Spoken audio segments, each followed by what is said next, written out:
Hai sahabat Afram, kali ini saya ingin menjelaskan tentang outlook pasar obligasi untuk di kuartal 2 2024. Jadi menurut pandangan kami, pasar obligasi Indonesia di kuartal kedua tahun 2024 ini masih menawarkan peluang investasi yang cukup menarik. Kenapa demikian? Menurut kami ada beberapa alasan ya, ada beberapa faktor yang membuat pasar obligasi kita masih cukup atraktif untuk kuartal kedua. Yang pertama itu ada faktor ekspektasi penurunan suku bunga oleh The Fed. Pada bulan Maret lalu, The Fed pada rapat terakhirnya menyatakan masih mengafirmasi bahwa Bank Sentral Amerika Serikat ini masih ingin menurunkan suku bunga sebanyak 3 kali atau sebesar 75 basis points. Ini sudah diafirmasi. Pertanyaannya itu adalah when? Kapan The Fed akan menurunkan suku bunga?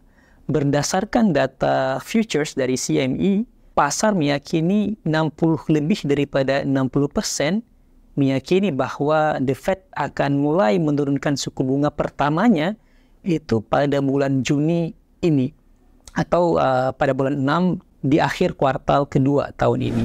Jika ini terjadi, maka ada potensi Bank Indonesia juga bisa mengikuti langkah The Fed untuk menurunkan suku bunga.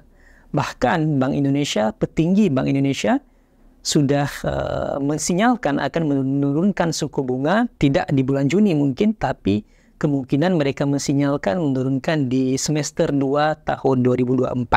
Faktor kedua yang bisa menggerakkan pasar di kuartal kedua ini adalah potensi kembalinya dana asing. Saat ini kepemilikan asing di pasar obligasi kita masih cukup kecil, yaitu 14% dari total outstanding. Sebelum pandemi, kepemilikan asing itu sempat mencapai 40%. Jadi sudah turun signifikan dibandingkan kalau kita bandingkan pra-pandemi.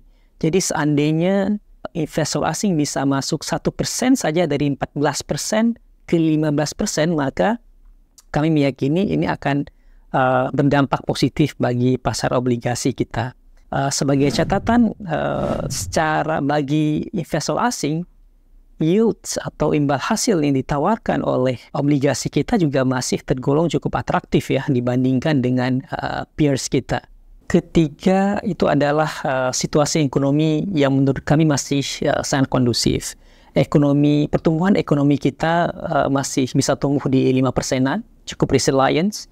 Inflasi juga masih manageable, inflasi kita naik, tapi masih di 3%-an atau in line dengan target Bank Indonesia. Dan fiscal deficit kita juga masih sangat terkendali. Tahun ini target fiscal deficit ada di 2,3%.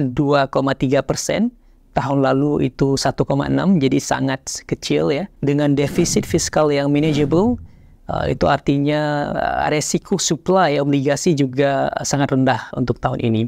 Bagaimana dengan resiko pasar obligasi? Apa yang mesti diwaspadai? Menurut kami resiko pasar obligasi saat ini ada pada geopolitical risk, geopolitik. Perang Rusia-Ukraina, perang di Timur Tengah, Israel-Hamas, dan ada potensi keterlibatan Iran. Itu potensi besar untuk pasar obligasi. Karena pada umumnya geopolitical risk ini bisa memicu kenaikan inflasi. Kenaikan inflasi bisa menghambat penurunan suku bunga yang pada akhirnya ini bisa menciptakan volatilitas di pasar obligasi kita. Terima kasih sudah menonton. Jangan lupa untuk like dan subscribe ya, agar kamu gak ketinggalan informasi menarik lainnya. Sampai jumpa!